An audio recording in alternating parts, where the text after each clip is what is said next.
Hi friends, welcome back to study classes. तो प्यारे दोस्तों, आज आपको मिलवाने वाले हैं एक और टॉपर से। UGC net 2022 management JRF accomplish किया है 198 मार्क्स के साथ। जलकेश जी हमारे साथ आज जुड़े हुए हैं।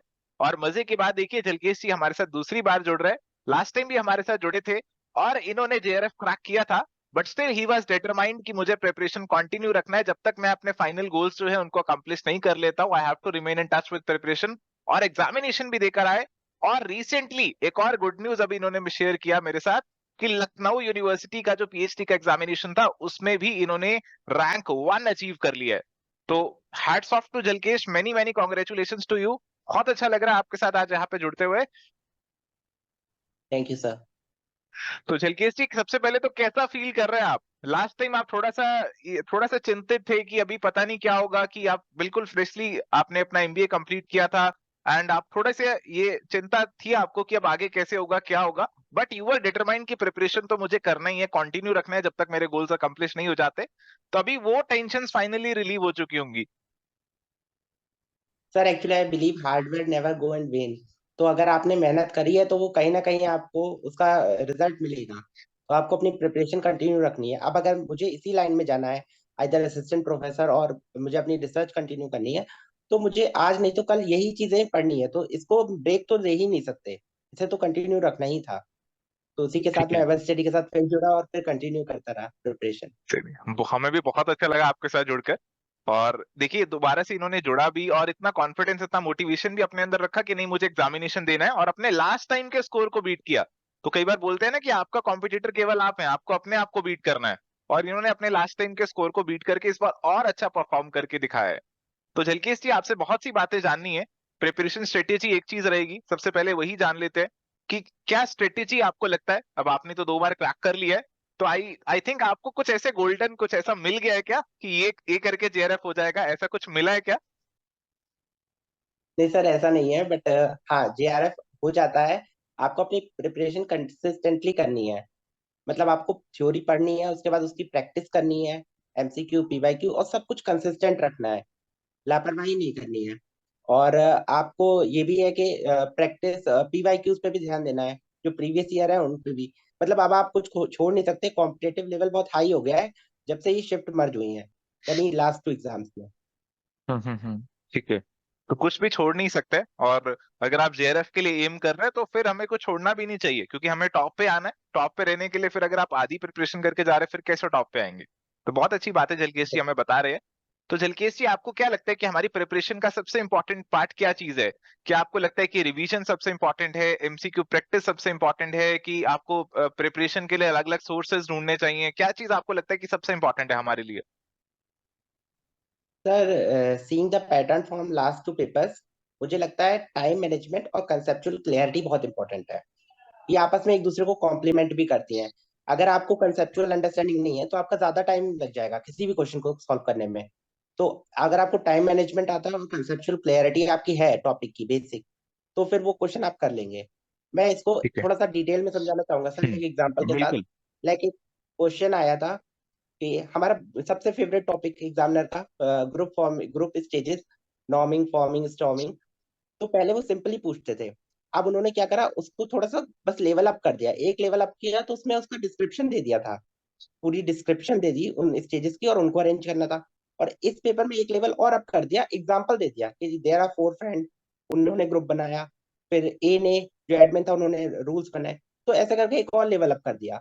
तो बेसिक अंडरस्टैंडिंग जो होगी वही काम आएगी, और कंसेप्चुअल क्लैरिटी और टाइम मैनेजमेंट ही सबसे इंपॉर्टेंट है। ठीक है, तो बेसिक अंडरस्टैंडिंग सबसे जरूरी है। अगर आपको कंसेप्ट नहीं मालूम है तो फिर रिवीजन और प्रैक्टिस कुछ नहीं कर पाएगी। So first important thing is कि आप अपने कंसेप्ट्स को क्लियर करें। और आपको क्या लगता है कि हमारी प्रिपरेशन में हमारे जो प्रीवियस ईयर क्वेश्चंस है वो कितना रेलेवेंस रखते हैं? सब प्रीवियस ईयर क्वेश्चन तो बेस बनाते हैं।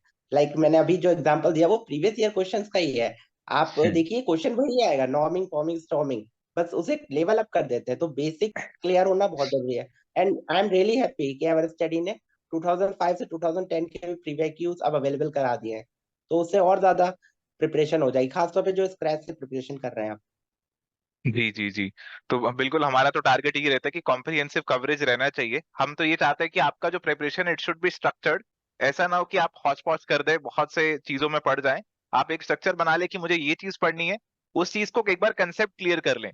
एक चीज को अलग अलग जगह से पढ़ने की बजाय आप एक चीज को एक जगह से पढ़े और उसका कंसेप्ट अच्छे से क्लियर कर लें।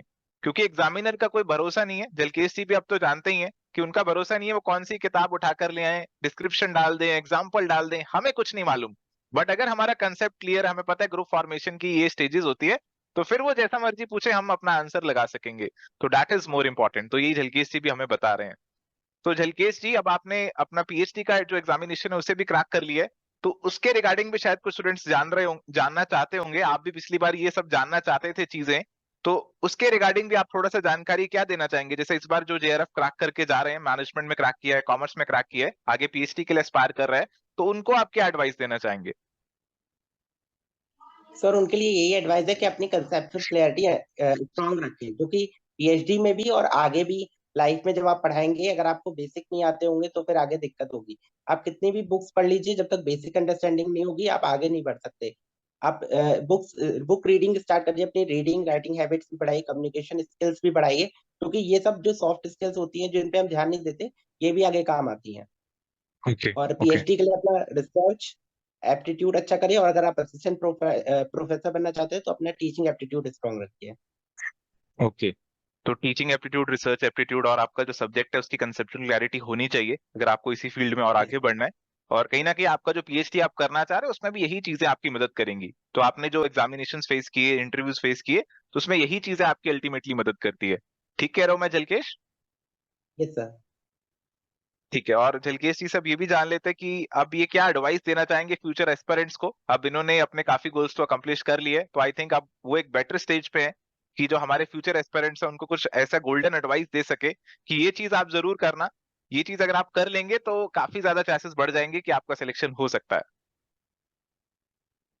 सर बेसिकली कंसिस्टेंसी रखिए अपनी पढ़ाई में, और टाइम दीजिए। एग्जाम अगर अभी आ रहा है तो उसे अटेम्प्ट जरूर कीजिए, पर उससे निराश भी मत हुई अगर नहीं हो रहा है तो।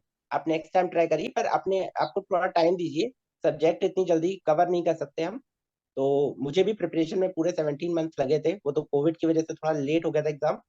तो मैंने 17 मंथ में आराम से कवर करा। मैंने ओके। जल्दबाजी नहीं करी, पर एक बार में अच्छे से पढ़ा, ताकि दोबारा से फिर रिवाइज करके भी हम कर सकें। ओके। ओके। ओके। ठीक है जलकेश, तो इन्होंने ये बताया कि कंसिस्टेंसी रखनी बहुत जरूरी है और हर चीज को अच्छे से कवर अप करना चाहिए, जल्दबाजी में कोई चीज क्लियर नहीं होती है। तो ये चीज सबसे जरूरी है। जलकेश जी से हमें बहुत सारी अच्छी बातें जानने को मिल रही है। तो अब इन्होंने अपने ये वाले गोल को अकम्प्लिश कर लिया है, जेआरएफ भी अकम्प्लिश हो गया, पीएचडी में भी जाने वाले हैं। तो अब फ्यूचर प्लान्स क्या हैं आपके जलकेश? काफी सारे एस्पिरेंट्स होंगे जो जानना चाहते होंगे कि अब आगे ये क्या करने वाले हैं। तो क्या प्लान्स हैं अभी आपके? सर फर्स्ट ऑफ ऑल तो मैं पीएचडी में एडमिशन लेने वाला हूँ, जिसकी मतलब मेरी इनिशिएशन हो गया है। फॉर्म आ गया, मुझे हम्म। फिल करके सब सबमिट करनी है लखनऊ यूनिवर्सिटी में। एंड ठीक है। क्रिकेट का सीजन है सर, तो एक हैट्रिक तो बनती है। ओके। आई होप कि नेक्स्ट ठीक। टाइम जेआरएफ कॉमर्स में करूँ। ओके। ओके। ओके। चलिए, we wish you all the very best in all your future endeavours. अब हम चाहते हैं कि आप हमारे साथ जुड़े रहे, जेआरएफ कॉमर्स में भी अकम्प्लिश करके दिखाएं और एक और इंटरव्यू आपके साथ हो जाए अगली बार, तो और मजा आ जाएगा। चलिए, तो जलकेश जी थैंक यू। से यहाँ पे अलविदा लेते हैं। चलिए, बहुत बहुत शुक्रिया जलकेश जी आज हमारे साथ जुड़ने के लिए और इतनी सारी टिप्स एडवाइसेस शेयर करने के लिए। तो आप देखते रहिए एवर स्टडी क्लासेस, आपको मिलवाते रहेंगे और टॉपर से। तो this is it for today. Thank you, bye, take care, all the best.